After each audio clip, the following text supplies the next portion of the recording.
So we really have to just 2, fucking do this, dude. 3. You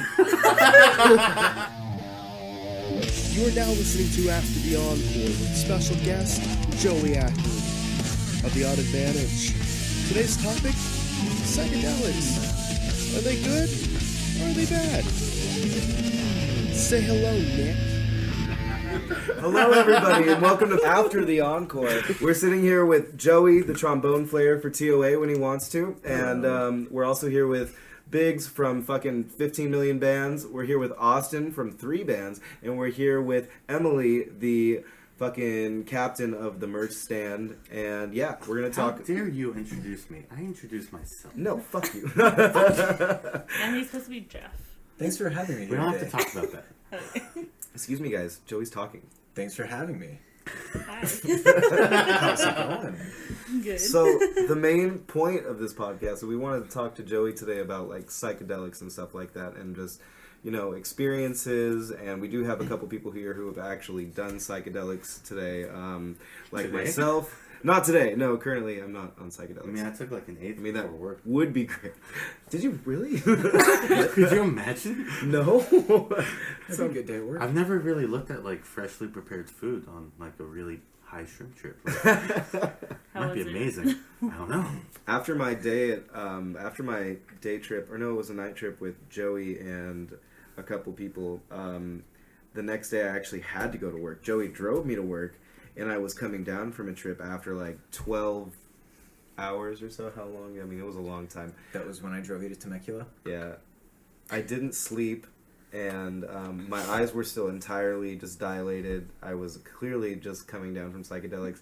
That day I had a huge emotional release by looking into the eyes of a golden retriever dog as I was bathing it, because I was a groomer at the time. And also just I remember being just like, I was pretty much still like on mushrooms, but on a low level, but still it was so powerful, and I don't know, it was crazy. Were you bawling? I bawled. No, literally, like it looked like I was sick afterwards, because like when I cry and I really let go, my face like bulges out. Like I get like really puffy in the face, like super puffy and red, and it looked like I was on something. I knew I felt like really nervous after that, but the emotional release was really just powerful and big, and just it was crazy. Like describing it would be almost impossible, but it was like so much love. And this dog's face, if you guys saw this little golden retriever's face, its little black eyes looking at you, and you're so into the universe and everything, and you're just like enjoying this calm, loving dog staring at you and trusting you to bathe it in a bathtub. It was just like super. It was crazy. That's beautiful, Nick. I get that most times I look at dogs. I just can't contain myself. They're So it's just ultimate good in the universe. It's the Just truth. without psychedelics? We don't deserve them, yo. We really don't deserve dogs. Just animals. Dude, the day after we had acid at your house, Mm-hmm. I had to go work at like 1. I was bartending, and I would look in the mirror, and it's like I was 3 hours in. Well, anyways, fucking Joey, I heard you recently just went out to Ecuador, I did. and that's kind of what I wanted to focus on. What fucking happened? Why did you go, by the way? What was it? What was the explain I'd also the like Well- to know how. I originally went because when I first started taking psychedelics, I was doing them medicinally and just doing some self-reflection and some self-work. And once you get into psychedelics, you hear about ayahuasca pretty soon. And that's considered to be one of the most, if not the most, potent psychedelic. the mother of psychedelics, right? In a quite literal way, actually. But it's Actually, yeah. it's something that I've been interested in for a long time, and I finally found this place in Ecuador called Gaia Sagrada, and it was this wonderful healing retreat out in Ecuador that I did some research on, but there's only so much you can just look up on the internet without actually going there yourself. So I looked up plane tickets, I looked up how much it was to actually go, I made a day, and I went out to go do some ayahuasca ceremonies. I'm still so proud of you for that. That's so cool, man. Thank you. I've always wanted to do shit like that. You know, that's so cool. Just And- decided to go to Ecuador. But also, hang on. So now, I mean, you think of just like, okay, going to do ayahuasca and everything. Like, nobody really knows what that means. Can you explain the schedule? Because you showed me this. He showed me the schedule about, I think, a week or 3 days before he left to go. And the schedule they had these people on is fucking crazy. They have them do. Well, let me interrupt you real quick. But most of those are optional. But the ceremonies themselves, they can be pretty intense. The ayahuasca ones are pretty easygoing because they start at about 6 p.m. Yeah. And they go till, I think, 1 or 2 in the morning. I had no real concept of time once that was over. And I went to sleep pretty much right away. But the one that was crazy was the San Pedro trip, the San Pedro ceremony, Wachuma. It's kind of like peyote, except it's a mescaline-based medicine. So it's I've heard that peyote is actually a lot different. Like it's a more kind of like an actual trip, whereas the San Pedro medicine was something different entirely.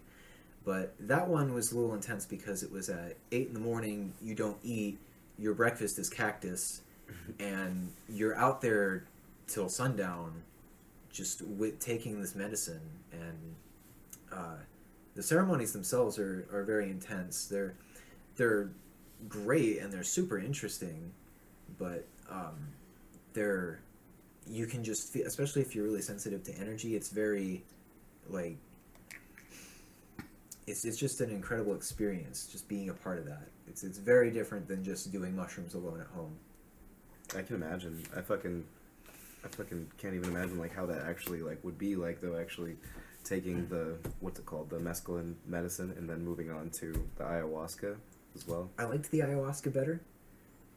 The thought process behind it is that the ayahuasca is a feminine medicine and the San Pedro is a masculine medicine, and the ayahuasca is more to kind of identify the things that you need or the things that you're working on or like what you need to see, and the San Pedro medicine is more of a thing that helps you actualize that and bring it forward, help you actually work Picture of it, like build yeah exactly an image.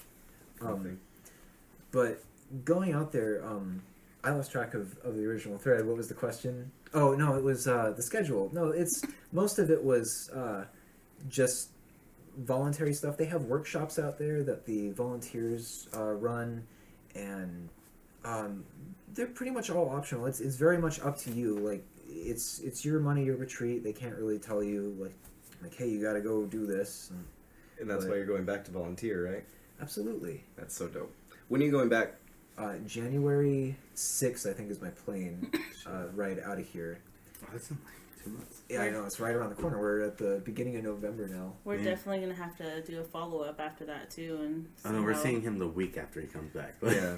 You need to be here with that Wednesday night. Okay. Also, I just want to put this on record for everybody here. I've already gotten promise from Biggs and for Joey. I don't remember Before this. Joey leaves, I'm having a night where it's going to be me, him, and Biggs trip together in the same room. We haven't done that yet. And I've tripped with both Biggs and Joey, and they've both been two of my Joey scared favorite the shit out of me in Vegas. times ever. Why did I... Oh, wait, no, we did. So you guys did. I kind didn't. of- You did Yeah, microdose. You guys had shrooms last year. Well, he didn't take Me much. and Manny you had took like barely half a They gram. took like a cap, Like I 2 think. caps. Yeah, they took maybe like a cap or two. It would be in the stem. first time you guys actually full on had a full trip. Yeah, like an actual relax and sit down, All like three. I've done with both of you guys. Yeah, we'll make a ceremony out of it. We'll have a nice little evening Yeah, and just make it our own little thing. I just know that every trip that I've had with Biggs, well, I've had a few with Biggs, but also every trip that I've had with both of them have been some of the best nights I've ever had on psychedelics. And Joey's about to leave for a little bit to go back to that kind of environment, and I just wanted to make sure I did that with him. But regardless, we're gonna set up a night. So I just wanted to, now that you guys are both here in the same room for once, I can actually tell you guys it's happening. It's gonna be fun. So I was right to not remember agreeing to this. Yeah. That sounds good. Also because we'll probably be doing shrooms because you don't want to do acid, correct? I prefer not to do acid. No, that's fine. I'm down. I just want I to mean, make you sure. guys can do acid. No, I'd rather have I us like all. mushrooms better. Yeah, me too. And I'd rather have us all on the same level. I was watching I was watching Dr. Drew talk about acid and shrooms and shit, and just Really? really multiple drugs, and like how they affect the body and what the physical side effects are. Yeah. And he was talking about the multiple cases related to acid, Mm-hmm. and how shrooms is the only thing that he can't find a single case on, where it's actually done something negative to your mind or your body or anything. Yeah. I feel like as where, I guess, because I've taken both acid and shrooms, I feel like as where, like, shrooms, a I think part all of... three of us have. Yeah, no, absolutely. I feel like with shrooms, it's more of like a self-guided experience. Like it's the self moving you. I feel like with LSD, it's almost like forced in some sort of way, not by maybe by the chemical or maybe by whatever you want to call it, but it feels more like it's ripped by something else. Like you're not going at your speed, almost kind of thing. I feel like it's more external, Yeah. whereas mushrooms are more internal. Okay, I can see that. I can see that. also agree with that. I have a lot of people who differ on that too, though. Like how, like they say, like, okay, I would only do shrooms in public.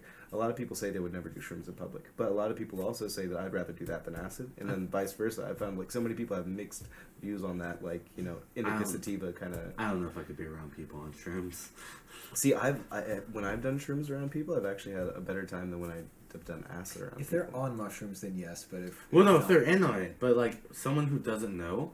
Oh, I've been around someone who didn't know we were on shrooms, only for like 10 minutes before we told them, and it was very uncomfortable. No, are you kidding me? Wait, hang on. Actually, Biggs has been around somebody who wasn't on shrooms for an uncomfortable amount of time when we were both tripping extremely on shrooms in a desert in Arizona. Oh, yeah. Next to his window. She was nice. I could have gotten late that night. This was an older lady, She was like 45. Let's just say she probably supported Trump. She was like 55. She probably supported Trump. She probably supported She Trump. was a working girl Working from girl. Scottsdale, Arizona. Yep. And she tried so fucking hard to So get both hard of us in her trailer. To get both of us. She was She was like, like, how can I make you breakfast? and she was promising, Oh, man. promising fellatio to both of us. No, yeah. For a full half hour to Yeah. 45 minutes, I'm sitting there Wait. having just come down off of like a 5-gram shroom trip.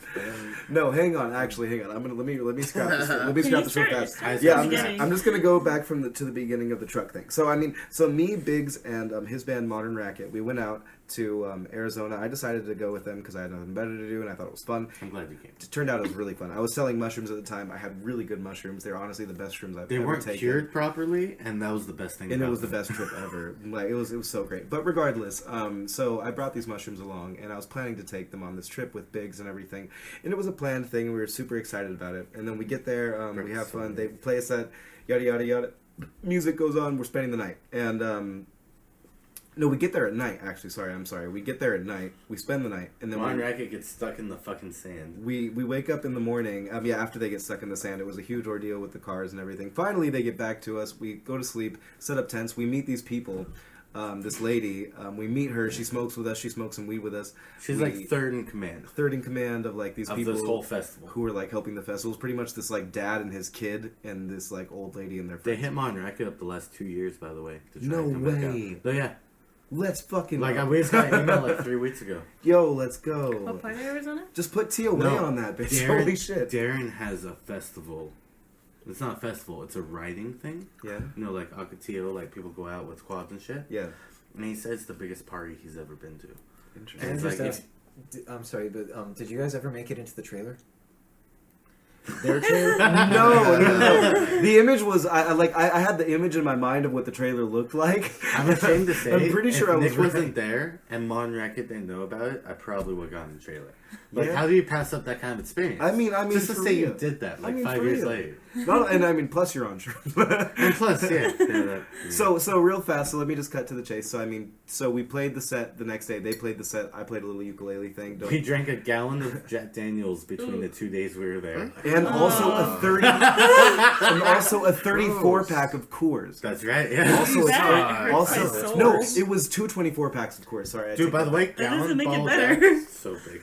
And so, anyways, Should've milkshake. regardless, we take the Bigger. shrooms about halfway through the day. We lot take glass. Biggs actually smacked a whole eighth and he took it to the head like a fucking champ. And then I stole 2 grams from Nick. Yeah. And then he also hid himself in his truck and wouldn't leave, by the way. We're all tripping in the other tent. No, the truck was my happy place. We were I was laughing good. and having a great time tripping in the other tent. I was tripping balls, bro. And Just needed to go have his own experience. And no, we were super happy about it and everything. I was like, no, he's fine and everything. But I kept saw like colors, in the back of my mind, like, because I cartoons. came to trip with Biggs. I hated myself, but I was like, Biggs. I kept bugging him. I kept going over the truck. I was like, fucking Biggs, what are you doing? And I would talk to him for like 20 minutes and then walk away. Talk to him for 20 minutes, walk away, go back with the other guys. So eventually, by the end of the night, fire goes down. We hung out with the other people. They're just chilling out there, drinking like pretty much like a redneck hangout, you know. At some point during the night, from my perspective, tripping balls, a bunch of people walk up with torches and people are yelling at each other. And I'm like, what the fuck's going on? There's like a fight. They're mad at us for None something. of that happened, by the No, way. the people came up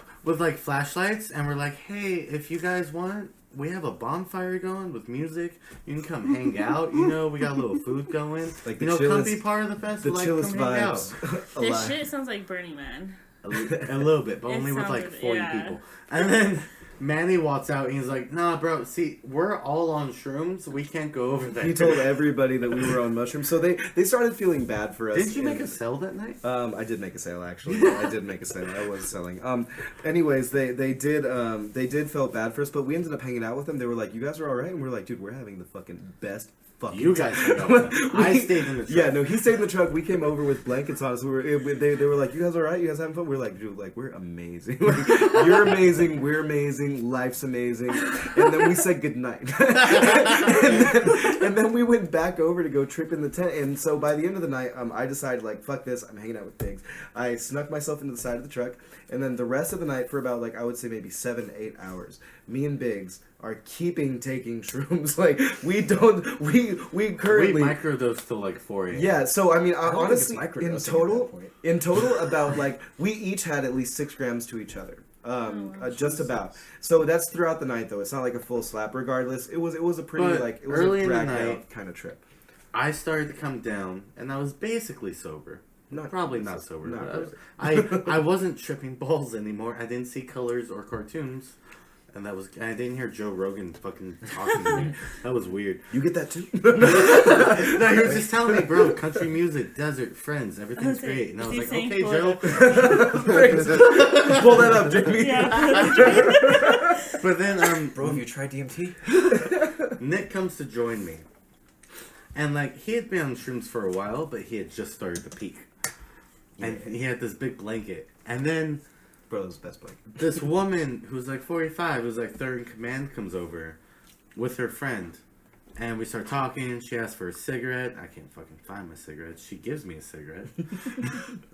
And we're She just keeps talking. talking. It's just a nice little conversation. And then And eventually her friend leaves, and it leads to prostitution. And I... What?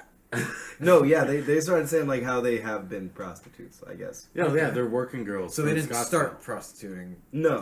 Okay. They Oh, weren't my trying God. to get. They weren't trying to get money from us. Also, they never... I don't think they were going to charge us. No, they weren't. They were just she trying to get said- laid. She said she wasn't going to charge us. And actually, about the time where she said she was going to charge us, and about the time that she started moving her hand closer towards Oh, I Biggs's forgot about that. cock. No, she got dangerously close to my dick. Like, I'm pretty sure she touched it. I- Through the pants. I think. She got dangerously cheesy. Like, how do you know for sure, Biggs?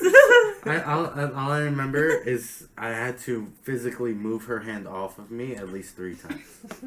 And then, so at this point, I mean, Biggs hates me for it till this day, but like, literally. I don't hate you for So it. It made me so happy. I look over and Nick takes the blanket over his head and just starts shaking his head. I was not only that too. After that, I took the blanket off and I faked a huge trip. Like I faked like I was tripping. I shut my eyes and I faked like I was moving around just to make it seem like I'm gone. And Biggs thankfully was like, "Oh yeah, no him. Sorry, he's gone." And Yeah, I was like, he's too fucked up to fuck you. and I was said like, no. I was like, "Thank you, Biggs." Like, he caught on fast. And the thing is, though, that actually drove me into a larger trip. Me just faking it. Like, no, because like at first it was like, okay, I'm faking this, and I was like, wait, this is fun. And then I was like, whoa, Actually- I'm really here right now. I felt bad at the end. Because, like, all this lady wanted was some dick, and I wouldn't give it to her. And, like, it got to a point where I had to look at her and be like, I said no. can you leave me alone? I remember. And I felt remember really that moment bad. very vividly. Like, I had to be rude to her to get her to stop hitting on me. You hard to Which is take a your weird promise, problem. I didn't pussy. think that'd be a problem I'd ever have in I life. mean, nobody I mean, does. it happens. I mean, Anyways, that was, what, 2017? Yeah. November? Yeah, that was an ordeal. Anyways, That was the month I met Shannon. That was the month Ricochet recorded their first demo. Oh god, Busy month. It was a busy month. What the fuck? damn. So the start of an ayahuasca ceremony, which did we actually discuss what ayahuasca is for anyone that's gone? What is that? Oh. can you please explain? What is ayahuasca? So, if anyone's familiar with dimethyltryptamine, DMT, it is what's been referred to as the spirit molecule, or the it's a thing that's naturally produced. They believe in the pineal gland, definitely in the lungs. It brings on psychedelic trips and visions. It's the stuff that they believe you produce when you dream, and that's present in ayahuasca.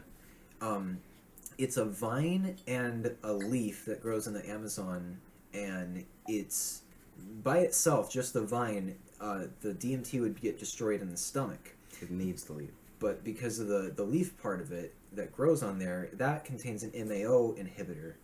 And did you have a question? Or? I was curious if the leaf contained any tobacco. I don't think so, I but feel like you I do heard that work once. with tobacco a lot in the ayahuasca ceremonies. Okay. But so that MAO inhibitor makes it to where the DMT doesn't get broken down by the stomach and it goes into the body. And when that happens, it lasts like 6 to 8 hours, I think. And it's this really long, extended period of just being with this spirit of Mother Aya, of ayahuasca. And the whole setup to it is you're in this maloka, this tent, whatever you want to call it. It's really not a tent, but you have the sacred fire in the middle. You have the fire keeper, who I was fascinated with just watching them work that the whole time, because it's very precise how you do it. It's like it has to be 6 logs. They have to be arranged like this, so on and so forth. And with the beginning of it, you pass around tobacco in 2 different forms. You use it as a medicine. The first one is liquid, which if you take like pure tobacco, like not with any additives, like organic, preferably something you grew yourself, but you boil that up and you put it in like a mason jar or something. You let it cool down, and you actually snort this liquid tobacco. You get like a teaspoon of it, and you'll do it in each nostril.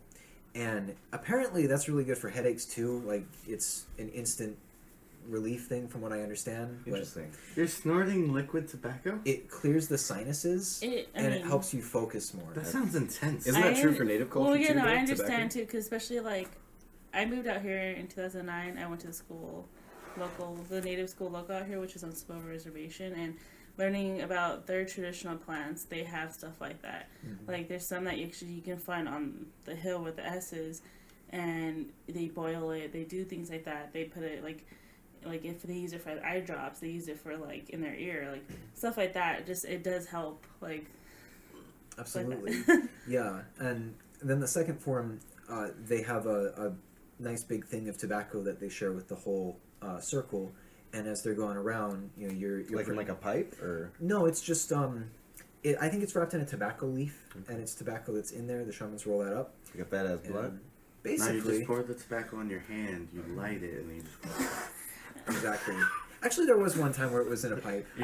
May I ask you, like, was this more of just like someone who like just ran this retreat, or was it more of like the indigenous people that were from Ecuador? It was so my first ceremony, there was Salvador, who he's a shaman. He's originally from Mexico, and then he moved to South America. And then there's it actually says it has all the profiles of the shamans on the website GaiaSagrada.com. There was Amalia, who she was the first shaman that I met. She did my original cleansing, which I can talk about in a bit.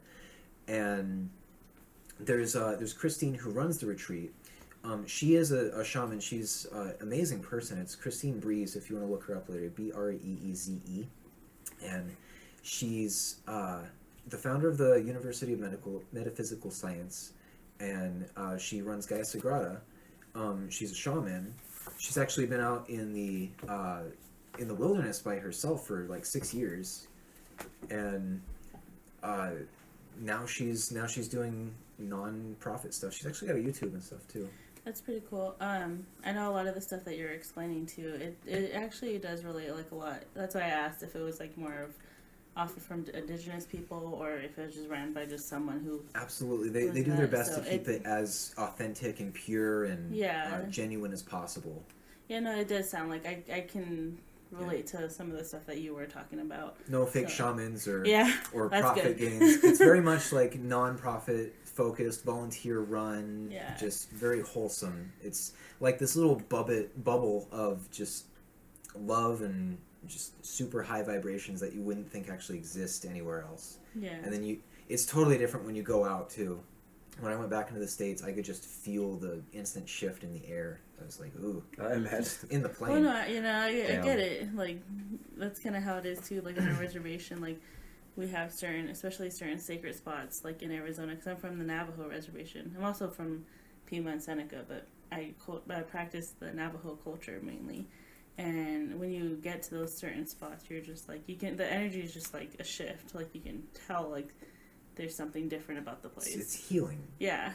So, yeah, the ayahuasca brew, the shaman makes that while praying with tobacco. Everyone prays with tobacco in the ceremony.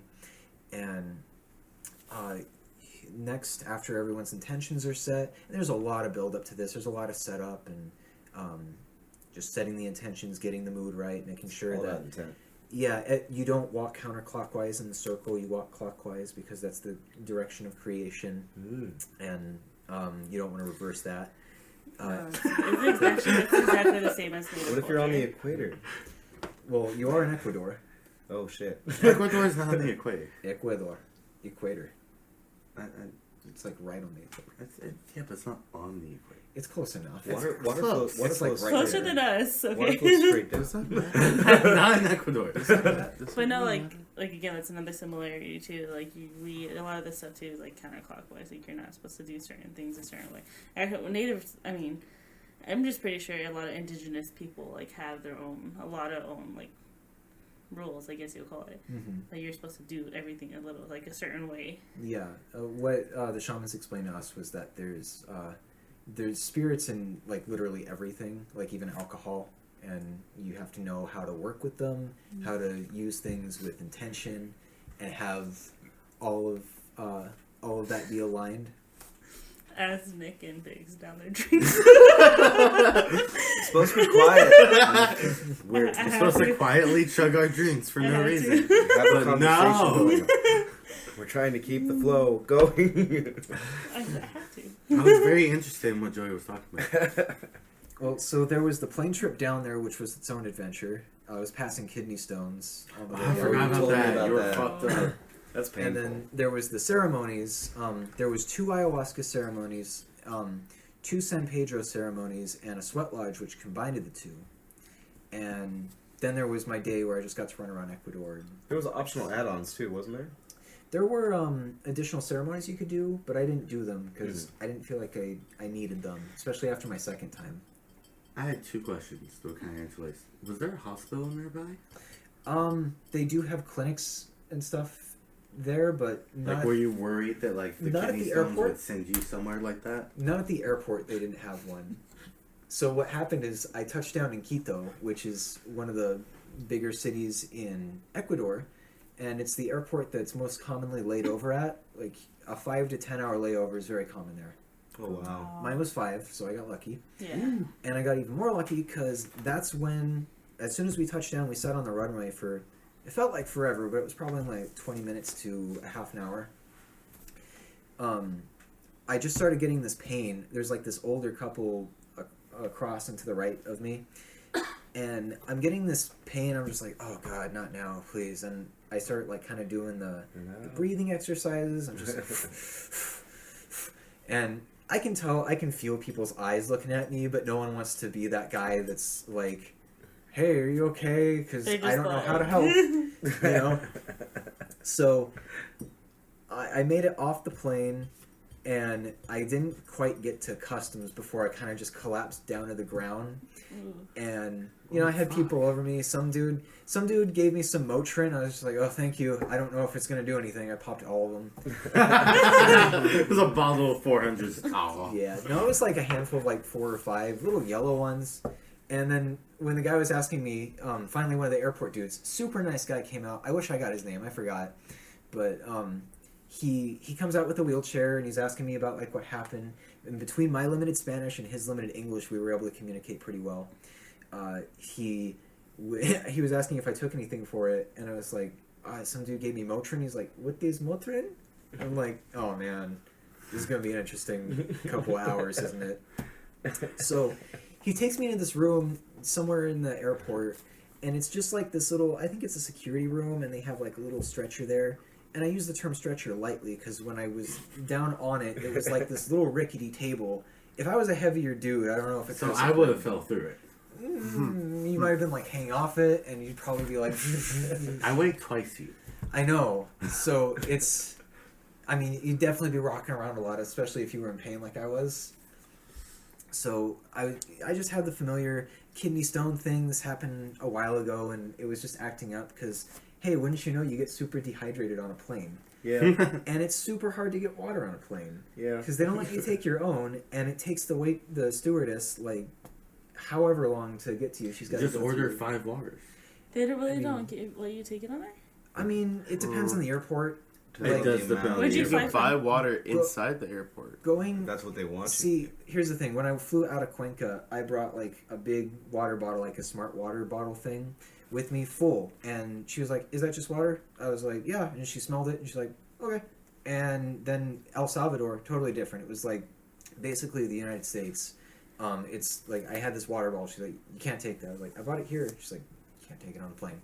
I'm like, god damn it. Shit. Were you on like a commercial airliner, or did you at some point have to get on like a skip plane? So the main one I flew was Avianca, which is, they go back and forth between North and South America. So that's a commercial line. That was a commercial line. And then there's Tame, and that one is a much, much smaller one. They do have jets, but I flew on a prop plane. Ooh. Those are shit. Fucking dangerous. Yeah. Wow. They were cool. I mean, No, it's awesome. No, I've done it before. Like, I flew on one of those little things, so it wasn't my first thing. But Wait, why? my favorite is just the way that I got my ticket to other places. I flew to like Arizona and stuff in the past. interesting. On a prop plane? It's like 60-seater or something. Okay. It's It's big like- enough to get a little bathroom in the back. Like it's a decent size. If it has Yeah. a It's the bathroom- Charmeleon of Not of for big Pokey trips. evolution. If it has a bathroom, you're probably safe. Doesn't have a bathroom. 50-50. Those are where all the plane accidents come from. I mean, either way, you're in a tube in the sky, so. Yeah. Still the safest way to travel. Can we not break it down to that? So, life lesson to anyone that doesn't want to dehydrate on an airplane. Contrary to what you would really want to do, don't get alcohol, don't get coffee, because you're in 10 to 20% humidity environment. It's as dry as the Sahara Desert in there. I did both those things when I flew. I believe you. I've never been on a plane. A lot of people do. Really? Yeah. Yeah. It's not so bad. I would just like to say that Joey is pushing that stick against his stomach at the moment. It's not what's happening. It's like Close enough. That's not what's happening. Trust So- me. so. Long story short, I got 2 IVs at the airport, There we go. I was right. and Fuck yeah. then Damn. and I had just enough time on my layover to have about 10-20 minutes left before my flight took off. Damn. Oh fuck. So I got lucky. Damn. Yeah. But once I got to Gaia Sagrada, everything was awesome. I met, once we touched down in Cuenca, I met the people at the retreat, which everyone there is so awesome. Like, immediately after I got out of the taxi, I just got bombarded with hugs. And it was, I couldn't have asked for a better intro Oh, to that. that's cool. And then, I slept a bit. I met Amalia, one of the shamans. She did a cleansing on me. And, that combines... I was in a bathing suit. It combines, like, water, fire, and smoke. And she was, like, chanting stuff in Spanish. And it was one of those things where you go in and you come out and you feel like 10 pounds got lifted off of your shoulders. Well, that's kind of how it feels like too with the sweat lodge. Mm-hmm. So once you go into the sweat lodge and you come out, you feel like just like Well, Joey a did new that too, person. right? Yeah. I love Yeah. this on one. both the medicines. Mm-hmm. Well, once you got to where you were doing the ceremonies, was the language barrier a problem? Not really, because most of the people there spoke English, and Salvador speaks pretty good English. He's just really quiet. He speaks that Oh, yeah. like soft tone. And I was gonna ask, the place where you were doing the ceremonies, Mhm. how far was that from like modern civilization? So you go up this mountain that's not it's not a paved road. Maybe it's semi-paved, but it's raining there all the time, so there's like huge ass like holes and whatever else. You're driving up it in like a stick shift Hyundai Sonata. Sketchy. Yeah, like 4-cylinder going up a hill. So yeah, I think I sketchy's a never good do. word, but you go. It's a good like 30 minutes away drive from Cuenca. Okay. So not too bad, but you're still like out of the way. A half hour into a forest in Ecuador. Well, That's it's pretty far away from anything. You go out in the countryside and up a mountain, basically. So you're more at an elevated point. It's very mountainous out there. That's cool. Lots and lots of mountains. They get earthquakes, but none of their buildings ever fall. That's good. We could learn something. The big one's coming, man. The big one's coming. Dude, it's been Probably. overdue for like 10 years. Like, we're... We're gonna More die. than 10 years. No, we're not. Well, you're gonna die. You're on the second floor. Probably. This is an old building. You too, then. This is an old building. This building survived the 94 quake. Like, Oh, you're right. You're right. Oh, actually, so real fast. So about your Ecuador trip, my favorite thing about the psychedelic trips, and I believe a lot of people when they just don't know psychedelics and they look into it, I feel like the most interesting thing, but also the thing that I guess matters the least, is like, what was your most memorable trip? Like, what did you see? Can you describe what you feel like was your most impactful vision on psychedelics? Well, I think that would have to be ayahuasca. Uh-huh. I mean, my first mushroom trip that I took. No, I mean in Ecuador. In Ecuador, when you were Ecuador, on the definitely. But Yeah. my first one, after everything got all situated and you take the medicine and you're doing your thing, I was sitting there, and there's that grace period in between when you take the medicine and you're waiting for it to kick in, and it's kind of a period of, it's peaceful, but it's also kind of anxious, and I always get anxious. yeah, it's one of those things where you're like, how's this gonna be? Especially when you haven't done it before. that's always my favorite part. It's just waiting for it to kick in. It's It's like, my- it's my- I've it's my already least done it. favorite. It's gonna happen. Now I just chill. It's like if you ever told a big lie as a kid and you're just waiting for someone to figure it out. Like it's I- too I big was to really not. good at That's a lying. get good. found That's a out. good way to describe it. So, the initial one, I had visuals, and those visuals were amazing because I was under the sheets. The less light, the better. And the shamans are playing their instruments and stuff. They have all these different instruments, which part of why I went was life purpose. I was trying to find like where it is that I'm going. So that's one of the things that I was asking her. And when we were sitting in the circle here, I'm hearing the music, and then one of the shamans, I forget her name, but she's an actual musician, and she had such a beautiful voice. I couldn't have asked her a better introduction, because when she started playing her guitar, I don't think it was the guitar at first. I think it was just a shaker. It was like with like feathers and stuff. And that just instantly brought on some stuff. Like as soon as she started doing it, it was like going with the rhythm. Basically the job of the shaman is to like guide the ceremony and make sure that everything kind of goes the way it's supposed to.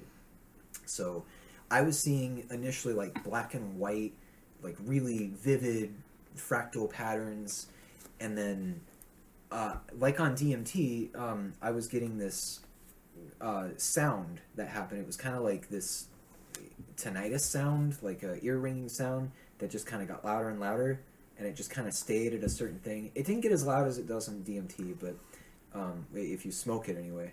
But when I was seeing these things, it was kind of, to me, like Aya saying, this is me, this is healing. And what I heard as well, what was going on, I was seeing these, the black and white, and it was going into like this kind of a sunset to sunrise thing. I was just seeing these colors, like sky, baby blue of like a sun-risen sky, and like the burnt orange of a sunset, and like the whole gradient in between. and just all these things that are really difficult to stay in your memory because they're so obscure. But while this is happening, I'm hearing people throw up. Purging. Wow.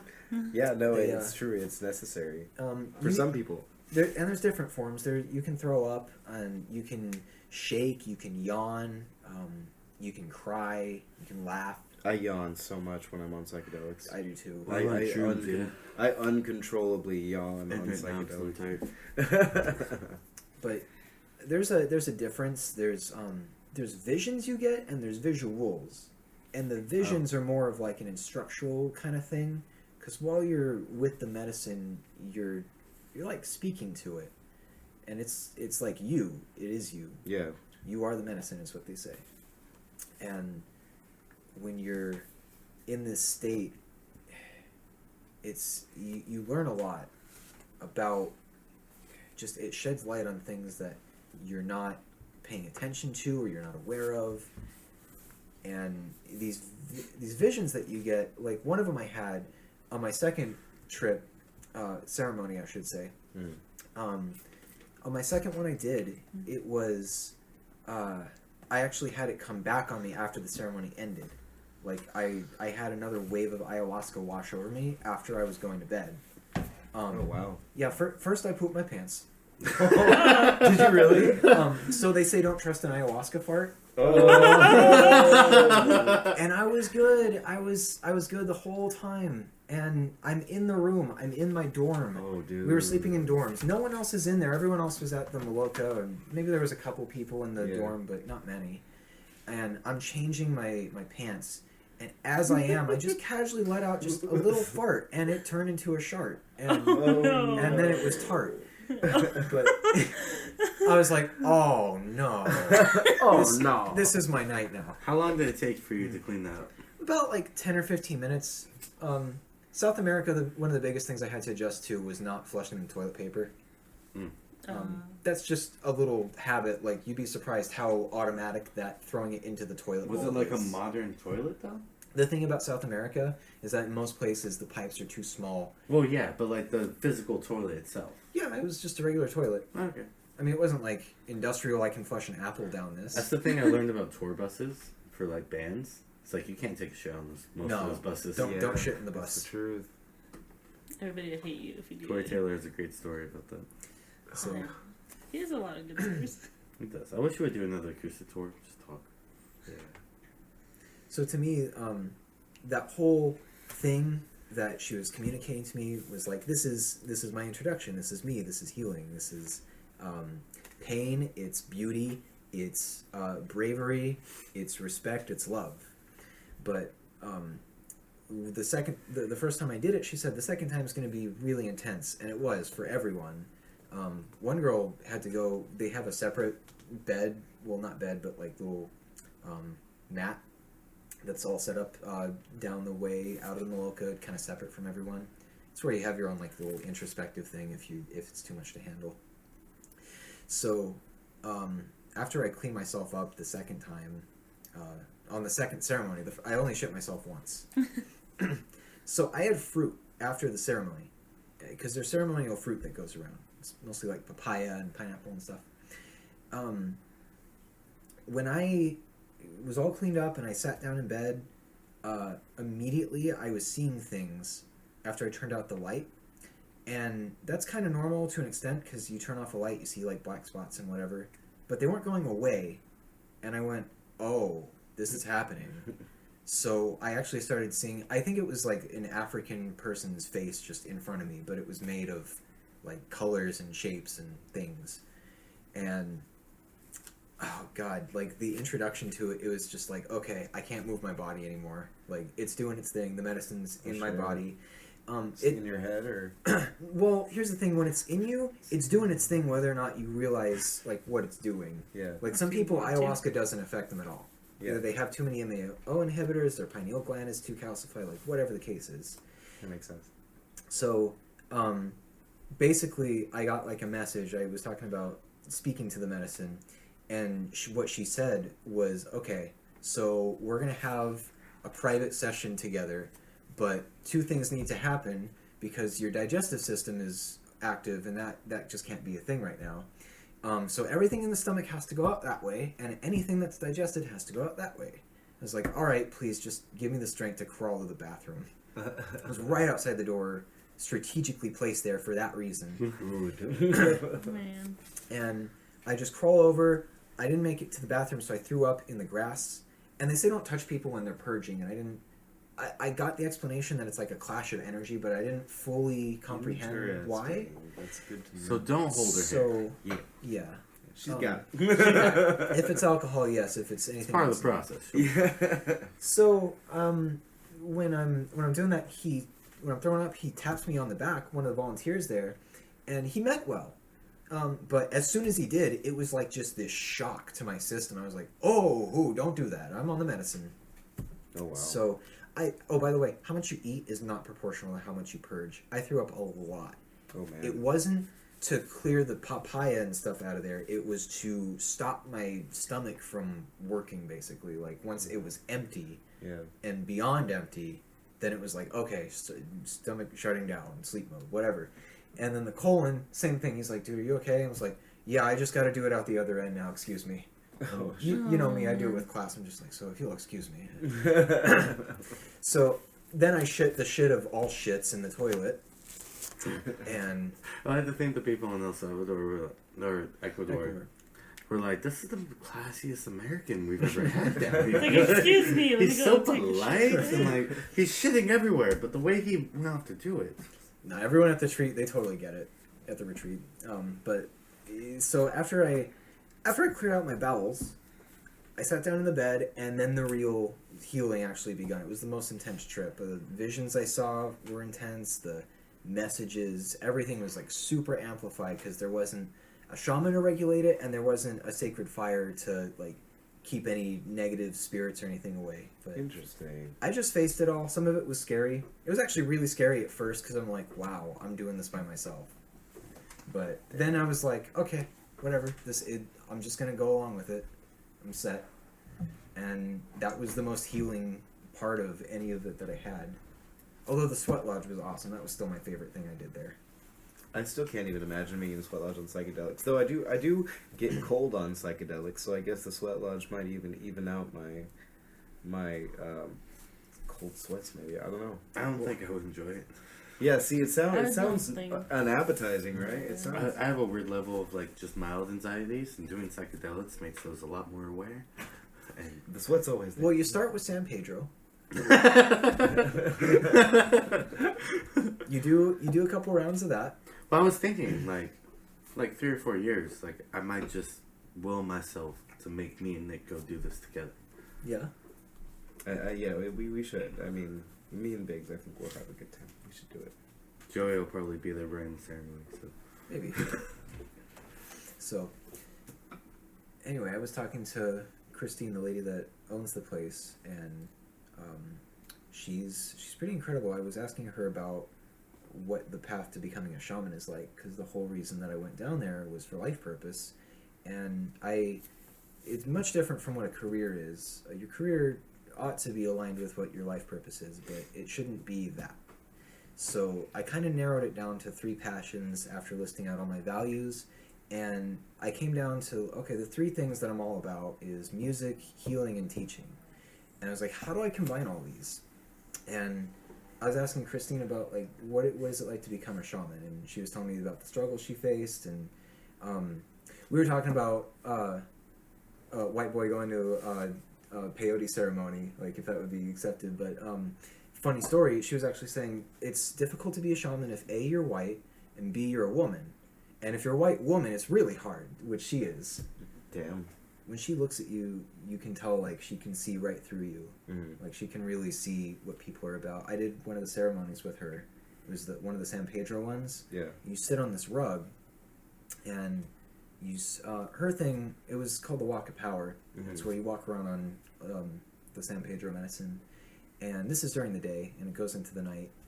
And she was talking to people on this rug, and it's like, what's your advice to yourself? And they would just have this big rap back and forth, and it's just amazing how much she's like on it and how smoothly it all goes. Like, it's just this flawless process, pretty much.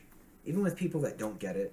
Like, there was one guy there, he was from Ukraine, he lived in New Jersey, and he was like a sheltered gamer, and he was trying to face like how closed off he is to everything. Wow. And you could tell like he wasn't quite getting what he was supposed to. He wasn't seeing it yet. Yeah.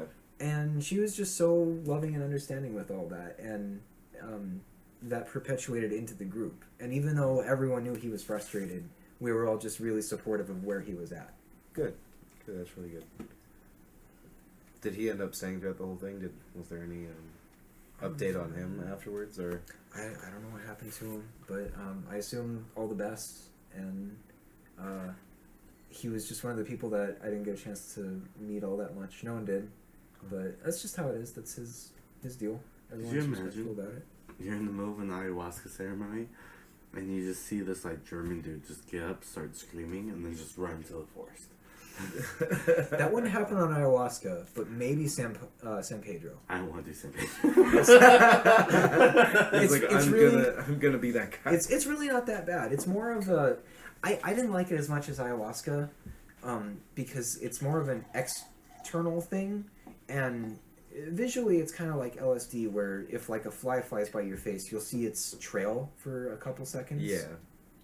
But it's more what it does to you. Like you become an empath. Like if you're not an empath, then you become one, and if you already are, then it's amplified. And That's not good. as people are on the rug, like, and they're just kind of opening up.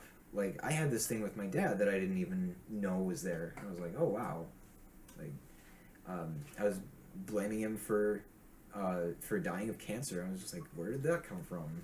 Oh shit. I was thinking of what to talk about on the rug, and it didn't come to me, deep. so I just sat on there. I found out I was bitter for him because he was doing his chemo and stuff, and at a certain point, I was using the term he gave up, but he really didn't give up. He made his choice. Of course.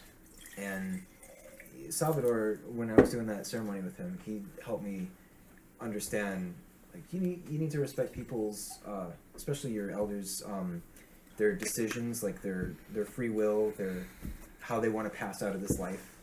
Yeah.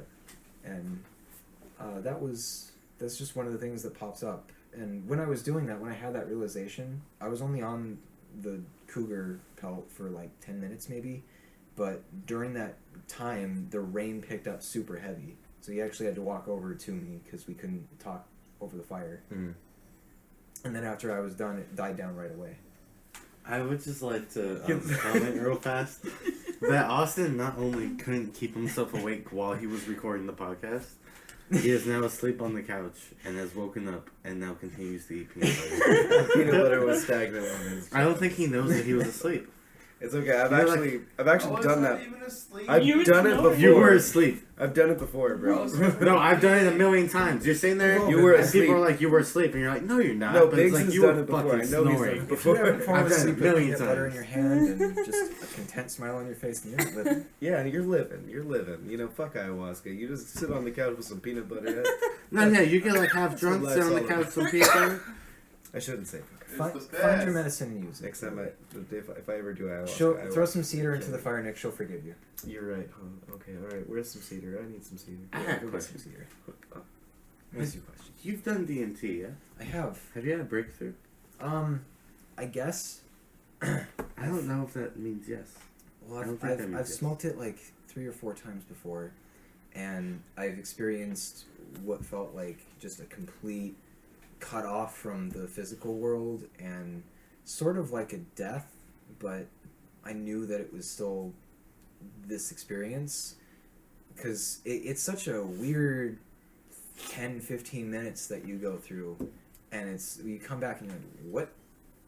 You know? So wait, real fast. Actually, I have a question. Because do you think that the fact that you didn't get what most people describe as like ego death and death and stuff like that, and did you feel like you didn't make that breakthrough on DMT? Like you feel like you didn't complete or you didn't get what most people like describe it to be? Because a lot of people say on DMT it's a where they lose themselves, they lose life, they die, and then they're resurrected kind of thing. Like, if you feel you haven't seen that, do you feel like maybe on a different psychedelic, or that prior you've already accepted death, that you've already kind of, you feel like you've worked yourself up to that mind state to where, like you said earlier, some people are affected differently because they're prepared either physically or mentally. Do you feel like that's what happened? Well, I think going back to my dad, I accepted death more when I saw the strongest person that I knew just turning into a skeleton, going through chemo and everything. So I think the psychedelics help more with that.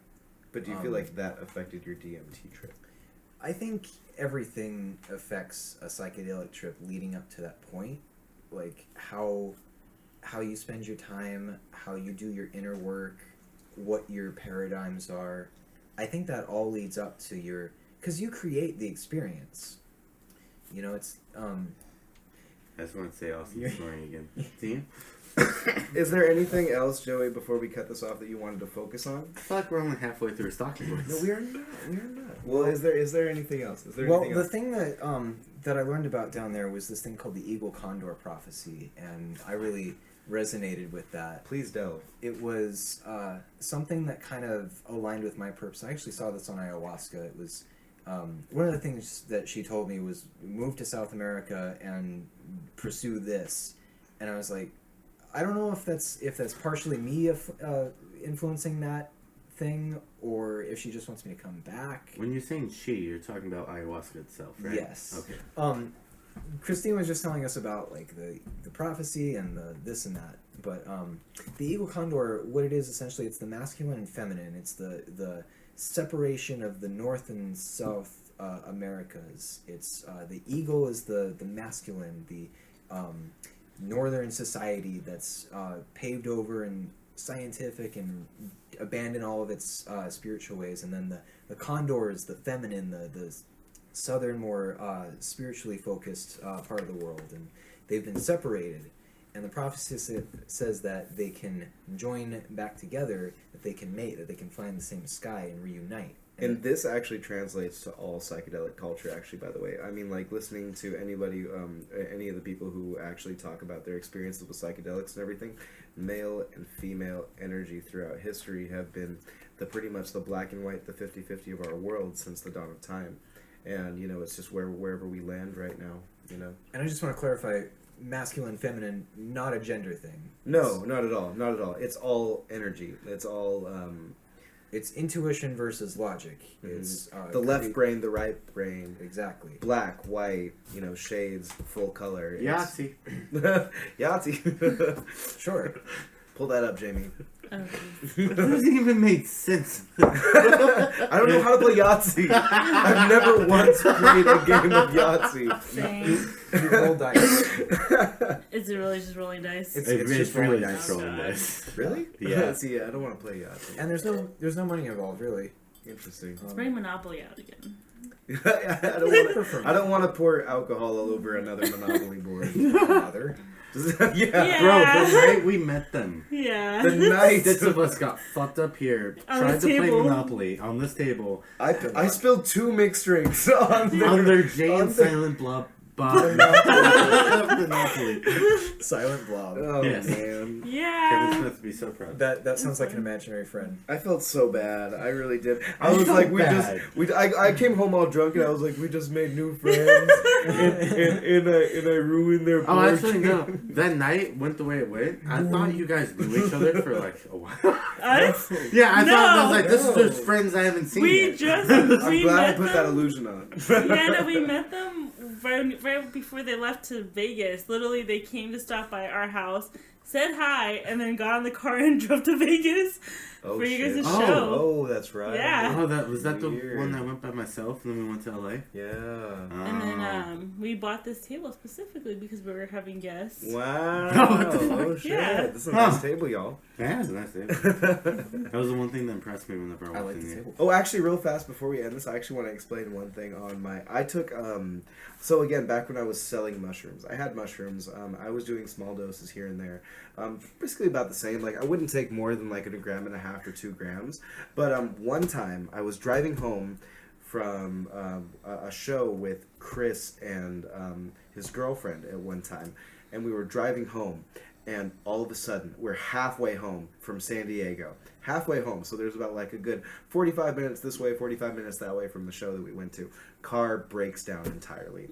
I think they blew a head gasket or something like that. And we had a good show. I was smoking. I was high. I didn't drink anything. I met one of my idols, actually, and it was pretty dope. But we fucking, we were crashing. No, not that one. No, that's another time. But we pulled up on the side of the road. Anyways, the car was done. They called their dad who was coming over, and it was going to be about 2 hours before we saw any help. Oh. So I was sitting there in the back of the car, and I was like, I'm not going to let this happen. And I had shrooms in my pocket that I was either trying to sell from the show or take if the mood so arise. And I decided being in the back of the car by myself on a broken side of the freeway was a good time to do it. And I did it.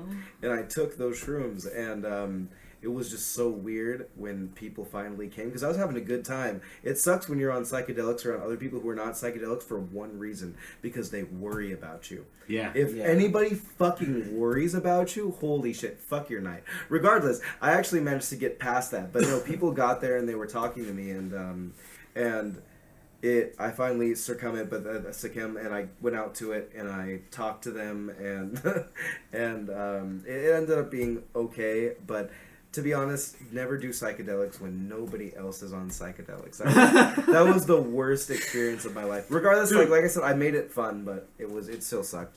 For like the third time we did shrooms at Flanny's house, Chris was there. I wish I was there. Wish you were there too. That was the night Flanny went insane. Chris was there, and he was just sober Again. and he was playing. And I remember it was the worst thing. Like the shrooms hit, and we're all tripping, and I look at Chris and I was like, he's in normal time right now. And like I'm looking at the screen, and like I'm looking at him, and it's like my time, the way time moved for me, and the way I know time moved for him made no sense at all. Yeah, it meant nothing. That was the night me and Joe looked at each other and we were like, "It's Monday." I And get was that like, explanation. What does that mean? I get that explanation, like really deep in my core. I get that explanation. That's so funny. Good times. Psychedelics are a very interesting, intuitive drug to do. I wouldn't even consider it a drug if you take it correctly and your intent's correct and everything like that. It is. Yeah, but that's like 10% of the people who do it. Can be a medicine, you know. I mean, yeah, you're right. It is 10% of the people who do it. But also, I feel to be honest, I feel for even the scumbags who are doing it for absolutely zero good reason and zero good intent, there is some small benefit. That was the one bad trip I had though, when I was just like, I want to get high on shrooms. Yeah. And then I had a horrible fucking trip, and that had never happened before. See, that's the thing. I'm a huge advocate of treating them like medicines, using them in the proper environment. They always say set and setting, but like the importance of that is so just core to how the rest of the night is going to go. And that goes back to the respect thing with like the indigenous cultures and everything. If you don't respect it, if you don't treat it as what it is or what you want it to be, then like I feel like it's not going to be that way. You have to respect what you're doing. You know, that you don't take it as like, oh man, dude, I'm doing this weird. Look at me, I'm crazy. I'm about to do some shrooms. Look at doop to doop. Like, that's not how you take. That's your mind state needs to be. You need to have intent. It's all about intent. It kind of felt like Mother Nature like bat slapped me and was like, "You think this is a toy? You think it's a game?" I've had that before. I've had that joke before. Am I a joke to you? Yeah. If there's one thing I learned about all that, it's how to treat everything with respect. That was the first thing that I said in my journal that I wrote on my when I took it out there. It was respect comes first upon a foundation of love and trust and bravery, and that these are all the things that come along in these things, because it's a journey you go on, and it's self-introspective, and while other people have an idea of what it's like, you have your own unique experience with it. Simple concept to some, complex to others. You never know. What? Anyways, actually, one thing I wanted to talk about before we end this, I really wanted to talk about mine and Joey's last trip, because this was me and Joey as well. We had a trip together where it was just me and Joey, and I believe we took both about 2.5 each. It was actually probably, honestly, the most I've done it once, because I've never really done more than 2.2 2.3. She just It's at the dropped break of by dawn, myself. too. And it was at the break of dawn. It was actually, it was the first time I dealt with the The yin. sun. It's yin, right? The yin energy of the world. I've never actually done yang. Is That's the light or is- yang. Okay, That's okay. the white part. Okay, yeah, the white part of energy, and I really feel that when I'm on psychedelics. I personally do better with the night energy. Regardless, I mean that's not even relative. Regardless, I did a trip with Joey. It was just me and him. We were in my apartment, and this is what I did with another friend, Corey. And honestly, these one-on-one trips that I've done with people have honestly been some of the best experiences of my life. Joey's was probably one of my favorites because I was in not a good headspace at the time. I could tell. Joey, I'm not sure what Joey's intent was or where you were actually when you came over. It was actually kind of ominous how Joey was, and that was actually That's my MO. that was that was actually really good for me on that trip. We took again about like I said like 2.5, 2.7 maybe each. We were like we're up there almost at 3 grams, but we each took that. And then we got comfy and we just sat on the couch, and that was our life for the next 5 hours. And what happened was, for myself, I'm not sure. Joey said he had some. Joey actually went into the trip twice. I only went into the main trip once when we first sat down and put the blankets over our head and left each other. The conversation was null and we sunk into our own worlds. Mine was so introspective, and the story that I that has changed my life ever since is I got sucked in, and I knew there was bad energy inside me because that's what I knew the trip was. I knew I was going to experience it. I was ready for it, and it was so weird because all of a sudden it presented itself to me in this mainly red but outline of like blood orange color, and then it came to me in this like Japanese picture of like a monster with multiple mouths and multiple heads, like almost a tattooed image. And then it was this like creepy, powerful energy, and I knew it was the bad part of me. And I asked myself, like, what are you? What's going on? Like, can I put a name to this? And it finally gave it to me. It called it Daedric energy. And the D came to me like naturally, and the world just sped out to me. And actually, when I looked it up afterwards, it was that color. Like, if you look up Daedric, I mean, it goes to like Skyrim and stupid shit like that. But regardless, I was about to make a joke about Skyrim. regardless, regardless though, if you look it up, like the color scheme for anything like describing it or anything is red and like yellow. It's crazy. And regardless, anyway, bad energy. I put a name to it, and then I pretty much walked with Mother Earth through dimensions. Sorry, Austin's fucking like literally monstrously snoring in the background with a jar of peanut butter on his stomach. We will post Honestly, pictures he's my later. favorite part of this. Oh god. Anyways, fucking life itself. I felt like I met with life itself. It was a woman, and she dragged me through different dimensions, showing me my bad energy, and I don't know, like cut this whole entire conversation out. No, I'm glad that was such a healing trip for you. That was Also, it ended with me and Joey making the best comedy skit of the whole entire universe. I've pretty not good heard stuff of it. afterwards. What is this? No. Afterwards, because Joey went. Because after I felt that trip where I felt I had a huge awakening experience, I couldn't go back into it. We laid down on a bed, which was in the living room. We laid down on a bed, and together we put the blankets over ourselves. Joey actually went back into a trip. Me, I was enjoying the after effect, but I was entirely away from it. Joey went back into a second encounter with whatever we were doing. I couldn't do it. Afterwards, when Joey ended up coming out, I was just having so much like fun in my mind that we made this skit of an Asian man who says broccoli. Actually, that doesn't give it enough respect, to be honest, because like honestly, I saw it in my mind, the image of just like a 1970s video of like an Asian guy getting set up in like with like a black screen of like, you know, the Sears pictures, how they set up that black screen behind you. He's getting ready, and there's like a TV in front of him that's going to read off these things. He's getting ready, there's a sound tech getting him ready for it, and then he holds this piece of broccoli and he stares deeply into it as if he loves it. And as words come up on the screen in Japanese and English of like love, hate, all these emotions and stuff like that, he has to say the word burakuri in different with different emotions, but in the same like broken language, like Chinese thing, like the most racist thing you could ever think of. And me and Joey sat and laughed about this and made different skits for it, where he said buroni and brony. It only got more amusing. It got way more amusing. We laughed for about like 3 hours on the one subject.